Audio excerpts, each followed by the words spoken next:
So, okay guys, let's consider this second example for constant acceleration for the application of your kinematic equations.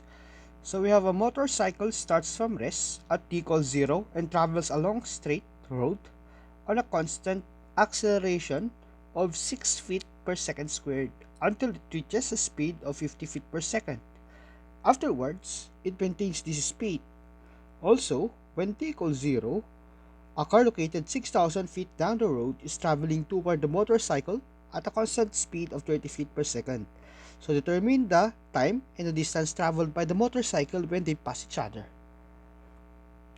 From the question, we would get the value of time wherein the motorcycle and the car will pass each other. But before solving the problem, let us first take note of the different words that would give a clue in solving for our time and the distance traveled by our motorcycle. First word is the word rest. When the problem or statement is talking about this word rest, always take note that V is equal to 0, whether Vi or Vf. If the particle moves from rest to a velocity, therefore rest means your Vi equals 0. If a particle is moving to rest, therefore your Vf is 0. Next is your constant speed or your constant velocity. Take note that at V equals constant, so we have our A, therefore A is equal to 0. Why? Because basically we all know that acceleration is equal to dv over dt, or simply equal to delta v over delta t as delta t approaches 0. But if your constant if you have a constant velocity, which means you have vf and vi is equal, vf is equal to vi, therefore we may say that vf less vi, since vi less vi, since vf is equal to vi, therefore vi less vi, so we have 0. Or from the definition of your calculus, differential calculus, any uh, constant, the derivative of any constant is always equal to 0. Okay? So take note that our motorcycle starts from rest. Next is your constant acceleration. Take note that our constant acceleration, one-dimensional motion, we can use the different kinematic equations. Next is that your car which moves at a constant speed. Take note that your car is moving at a constant speed, so therefore it has no acceleration. A of car is 0. Next thing is that your motorcycle doesn't have an motion which is a constant acceleration until these two will surpass each other. So take note that at a certain time, your motorcycle will move at a constant acceleration, and then after reaching a certain speed, which is your 50 feet per second, it would maintain this speed until they will meet with the car, okay, which is located at t equals 0, 6,000 feet of your motorcycle. Okay? So to further understand this situation, so let us make a free body diagram of your FBD. So let's say I have my FBD of my car. Motorcycle. Let's say this is my motorcycle. Take note that we would consider everything as a particle. In kinematics, we are not yet considering the of mass and weight of the motion, or even the size. Okay, so let's say this is your line of the motion, or the straight line where your motorcycle and your car will meet. Let's say this is your motorcycle. Okay, I will abbreviate that into MC. And then let's have your car. This is your car at t equals 0. At the same at t equals 0, this car is already moving at 30 feet per second. Okay, which is your car, which is moving v, which has a v equal to 30 feet per second. This is constant velocity. And then your MC, or your motorcycle, which has a vi equals 0 and an acceleration equals 6 feet per second squared. So take note that as we are drawing the free body diagram, we are also getting the important information in solving this problem. So take note that our acceleration is going here. That is a positive acceleration. And then it is the car and your motorcycle is 6,000 feet down the road. So 6,000 feet po yung layo nila sa isa't isa. Take note at t equals 0, nung hindi pa umaandar yung motorcycle natin.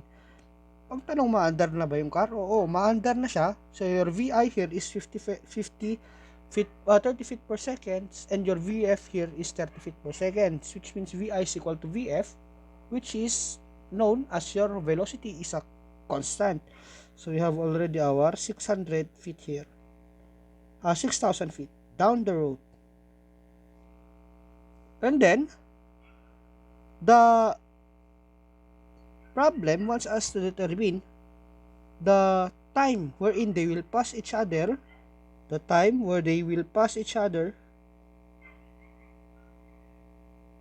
and the distance traveled by our motorcycle. Take note that the time that they will pass each other must be equal. Okay, equal yan at that moment. Tama ba? So we have, let's say, I will make a line here as the meeting point of these two. So magkakaroon tayo ng meeting point, which is this line.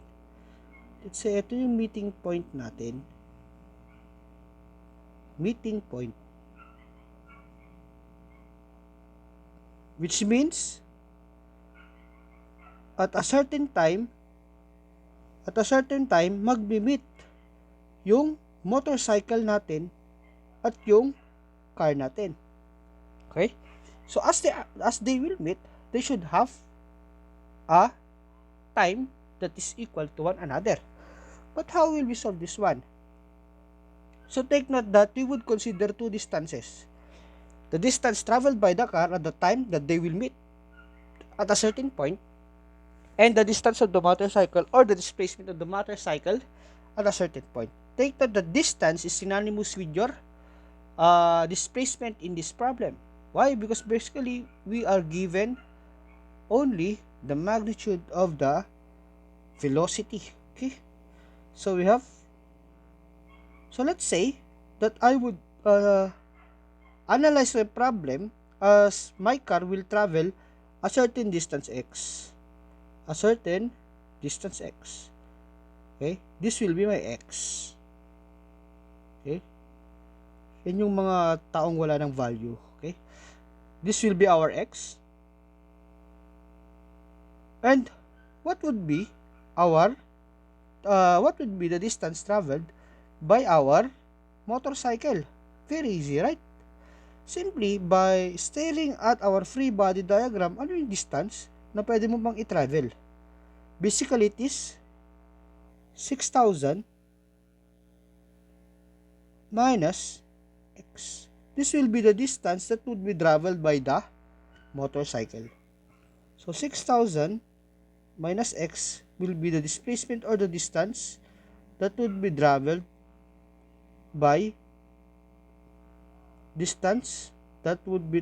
by our motorcycle. And your x is equal to the distance that would be traveled by our car.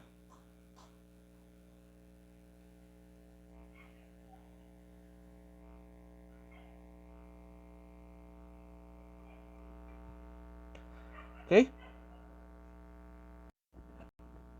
Okay? So, distance traveled by our car. So, how would we integrate these different uh, theorems or concepts that we have learned in our past topics? So, take note that our motorcycle has two two motions. We have your constant acceleration motion and a constant velocity motion. So, at t equals 0 to a certain time tf, so let's say this will be my certain time tf, let's say t1. At t1, our motorcycle is accelerating at 6 feet per second. So, nag-accelerate yung motorcycle natin. Pag gagawa tayo ng graph, let's say this will be my V graph and my T graph. This is the motorcycle motion. The motion of the motorcycle is that at a certain speed, at t equals 0, it has no velocity. And then, at 50 feet per second, it would reach its maximum velocity or final velocity until it would run at a constant motion with the 50 feet per second velocity. So let's say this will be our T1. So from this 60 feet per second, it will climb to 50 feet per second with an acceleration of A equals 6 feet per second squared. Pag na-reach yung 6 feet per second squared, with that acceleration na 6 feet per second squared, pag na-reach yung 50 feet per second at certain time ti, it would run at 50 feet per second until they will meet the car at a constant velocity of 50 feet per second. So, let's say that the total time travel by this motorcycle is equal to this one, T2. Okay? Therefore, I may say that the total time traveled by my motorcycle will be your T total is equal to your T1 plus my T2. Okay? So take note that the total time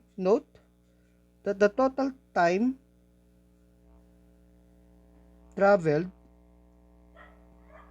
by motorcycle is equal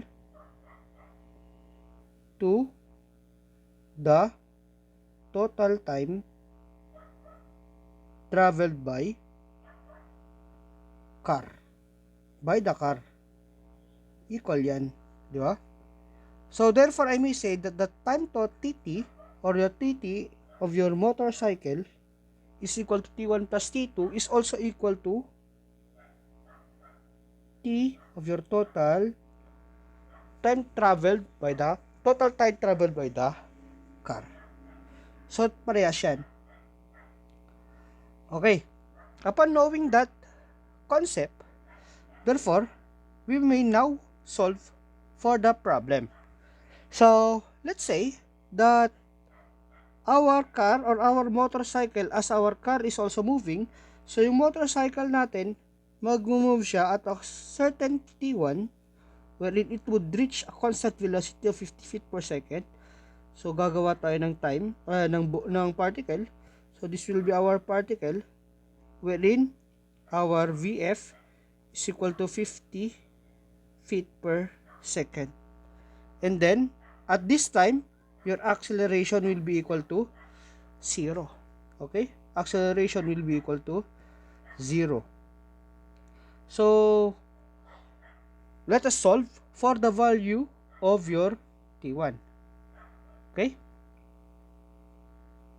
And another thing is that meron tayong certain distance that would be traveled as we go on with this particle, as it will have a value that would be traveled to your T1. Let's say this will be your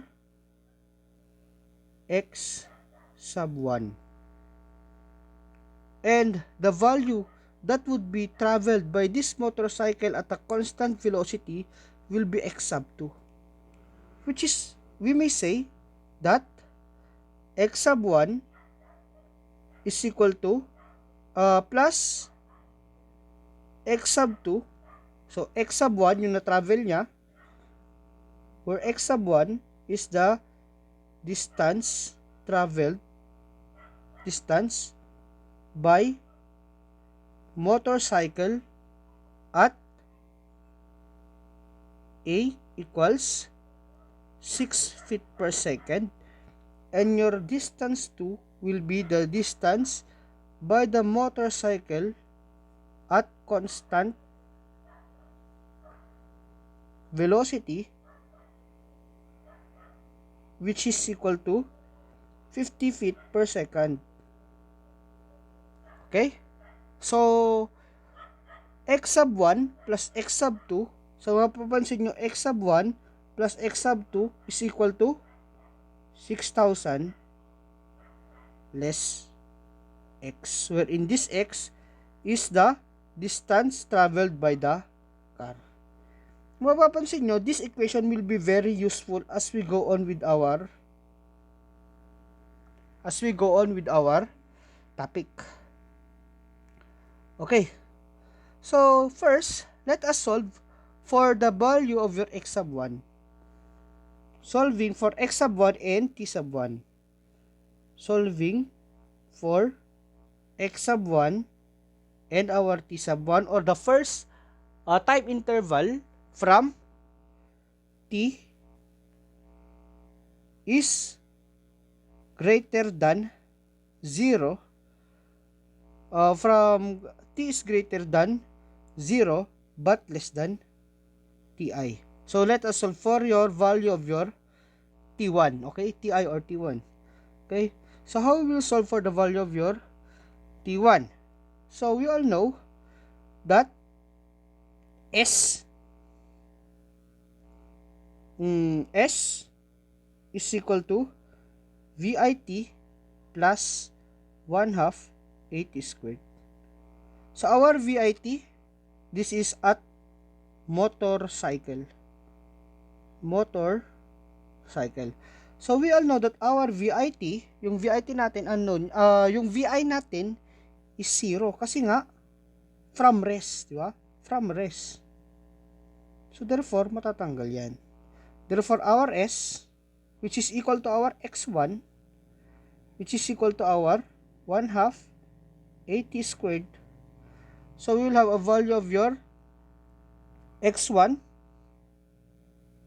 unknown pa, which is equal to your 1/2 times your acceleration, which is equal to 6 feet per second squared. 6 feet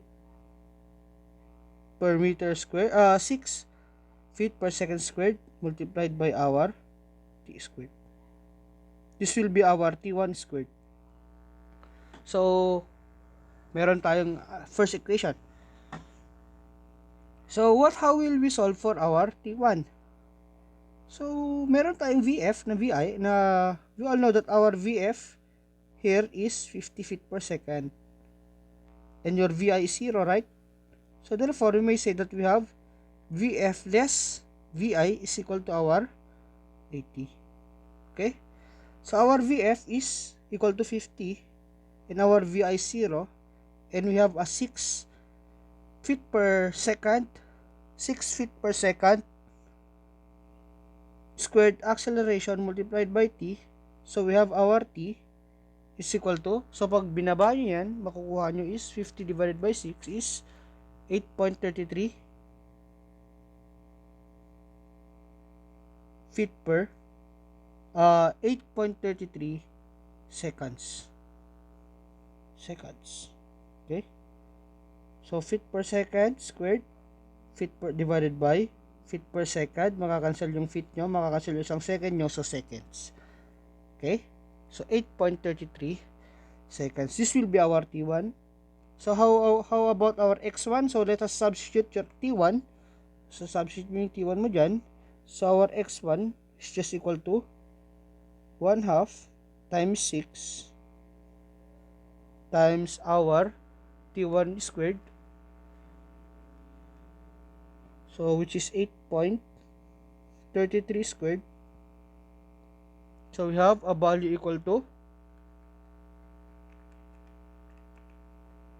208.33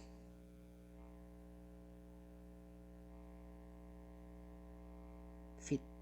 This will be our X1. Okay? So, paano natin nakuha yan? Recap, just a recap. Substitute the value of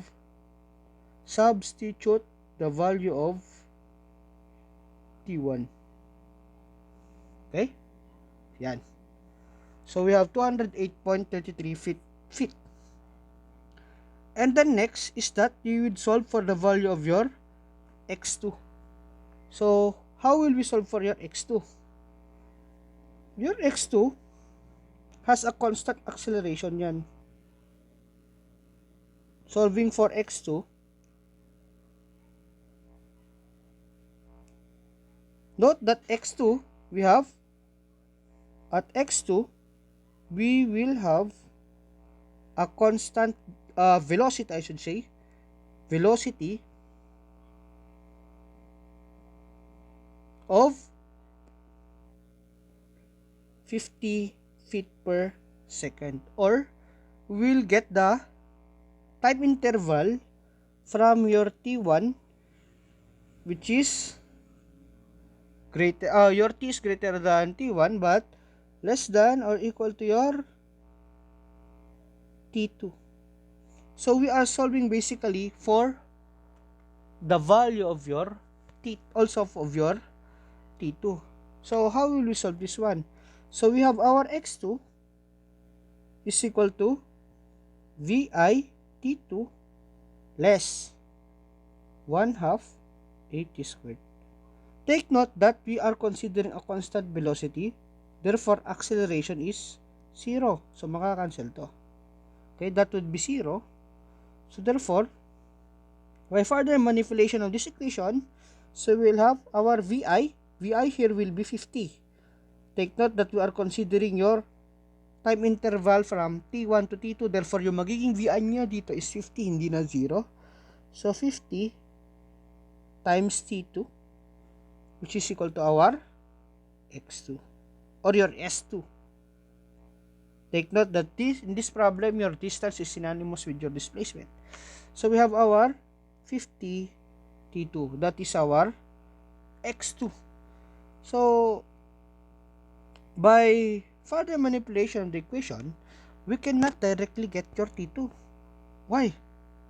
Because basically, we all know that your TT or your total time traveled by your motorcycle, which is also equal to the total time traveled by your car, is equal to T1 plus T2.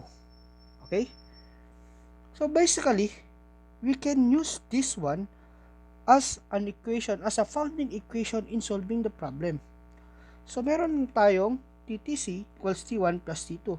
So makikita nyo, if you would substitute the value of your X2 and your X1 to substitute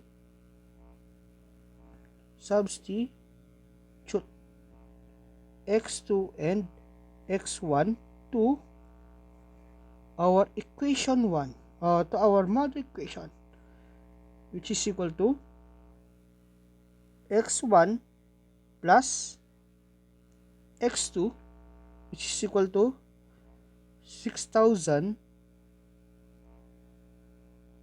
minus X.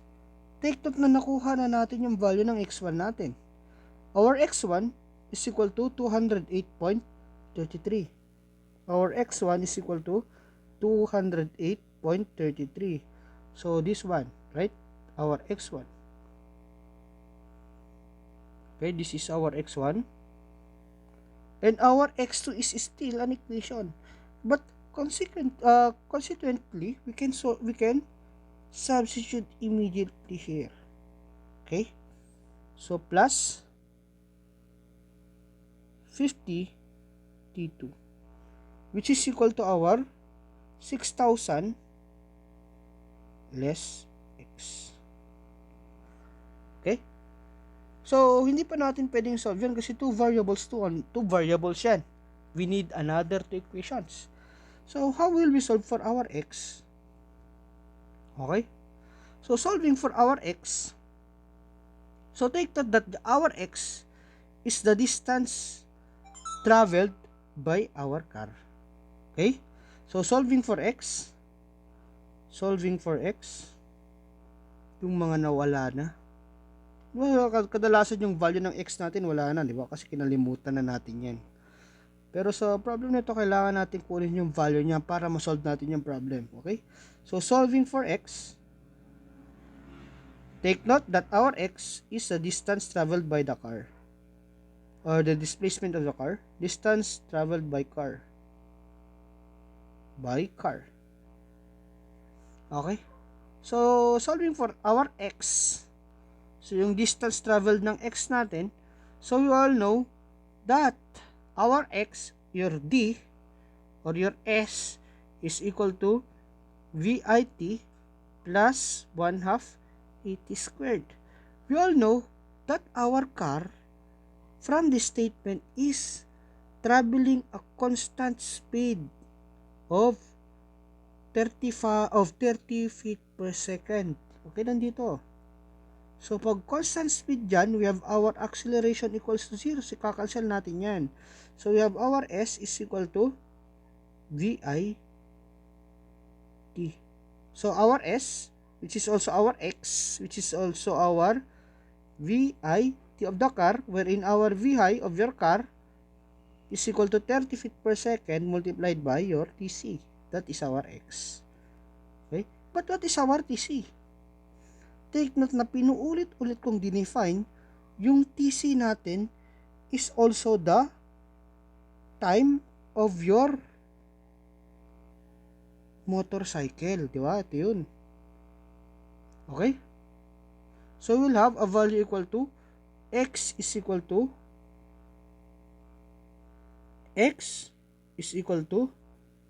30 multiplied by TC. But the time traveled by the car is equal to the time traveled by our motorcycle. Therefore, X is simply equal to 30 multiplied by TMC. Ayun. So, pwede nating i-substitute ito ngayon, right? So, substituting it to this equation, so we'll have a value equal to 208.33 plus 50 multiplied by our T2, which is equal to 6,000 less our X is equal to 30 multiplied by TMC. Okay? Is it solvable? Particularly, yes. Tama ba? By using this equation. Ito yung pinaka-catalyst natin. Okay? Siya yung magbabago ng lahat. Okay? Yan. We already know our value of your T1, which is basically equal to 8.33. Okay? So, substitute natin dito yan para mabawasan yung iniisip natin. So, we have our TMC, which is equal to our TC. Ito, which is equal to our T1, basically 8.33 plus our T2. Okay? So, is it solvable? So, yes, it is very solvable. So, kukunin natin yung value ng T2 natin. So, substitute tayo ng T2. So, therefore, I may say that my T2 is equal to 8.30, mali, no? Kasi itong 8.33 natin, isa-transpose natin yan, so magiging negative yan. So, negative 8.33 plus our TTMC. Okay? So, let us solve for the value of this equation by substituting your T2 to our last equation to solve for our TTMC. Take note that our TTMC is the total time traveled by our motorcycle, which is basically T1 plus T2, and also it is equal to the time traveled by our car. So we have, so palitan natin yung kulay ng ballpen natin. So we'll have 2, okay, hindi siya napalitan. So we have 208.33 plus 50 times T2, which is equal to TTMC less 8.33, which is equal to 6,000 less 30 TMC. Okay? Very solvable, tama? Kasi meron na tayong isang variable, TTMC. Itong TTMC natin. Solving for total time travel of your motorcycle. So we have a value equal to 208.33 plus 50 multiplied by our TTMC less 8.33 times 50. So gamit ng calculator. So meron tayong 416.65 equals 6,000 less 30 TTMC. Okay? So by transposing your TTMC, so we have 50 plus 50 kasi plus 30 kasi magta-transpose yan, we have 80 TTMC, which is equal to 6,000 plus 416.65 kasi magta-transpose yung negative to positive less 208.33. So we have TTMC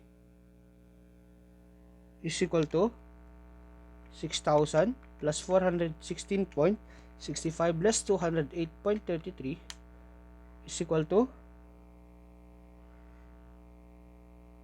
6,208.32. Tapos i-divide natin yung 80. It is equal to 77.604.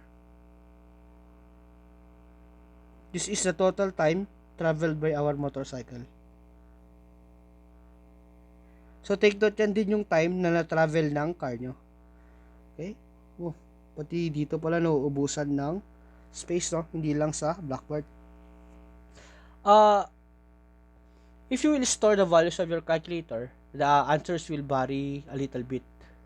So if I will consider in your sheetworks later on, nasabi kong i-store nyo lahat ng values sa calculator nyo, therefore I would make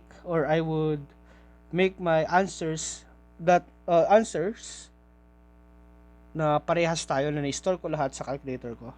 Okay? So this will be 77.604 seconds. This will be the time traveled by our motorcycle. Ito yun. The time traveled by the motorcycle. So, paano natin i-solve yung distance traveled ng motorcycle natin? So, take note that the distance traveled by our motorcycle, so hindi 600 to 6,000 to. Ito yan, 6,000. 6,000 less x. Okay? So, how will we solve for the distance traveled by our motorcycle? Simple lang, di ba? Pwede mong isolve yung x mo, 6,000 less x agad. Or, solve for your x1 plus x2. Okay? Kasi nga equal yan.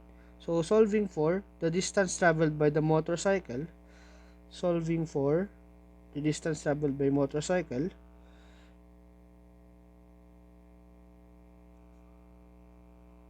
for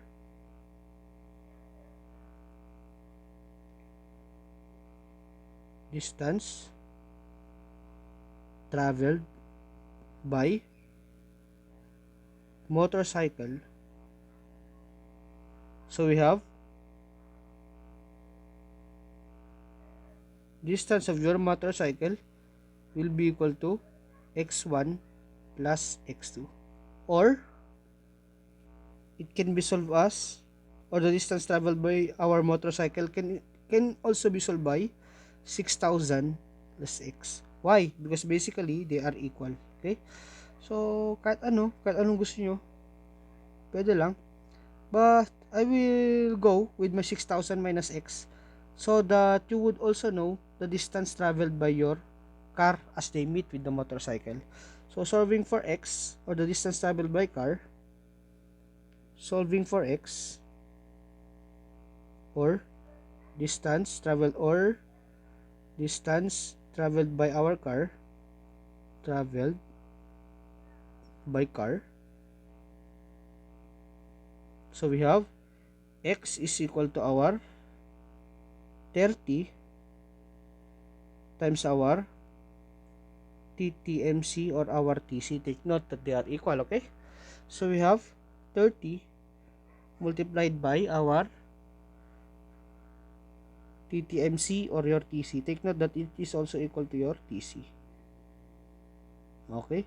It is equal to 77.604. So 30 times 77.604. 30 times 77.604.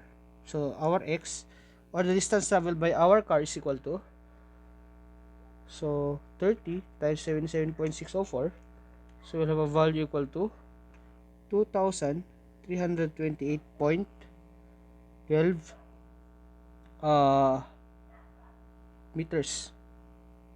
Feet. This is feet, okay? Feet yan. So 30 feet per second multiplied by second, di ba? Yung 30 natin, it has a unit of feet per second multiplied by our second, so magiging feet siya. Okay. Oy, nyamat din. So 2328.12. So how will we solve for your distance traveled by motorcycle? So nandito na. So it is just equal to 6,000 less our x. This is the distance traveled by your motorcycle. So we have 6,000 less 2328.12, which is equal to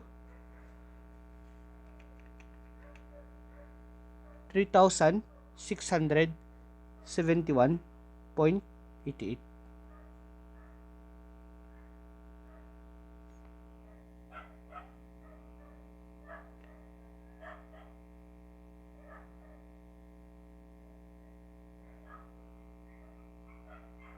Feet. Okay? So yan yun.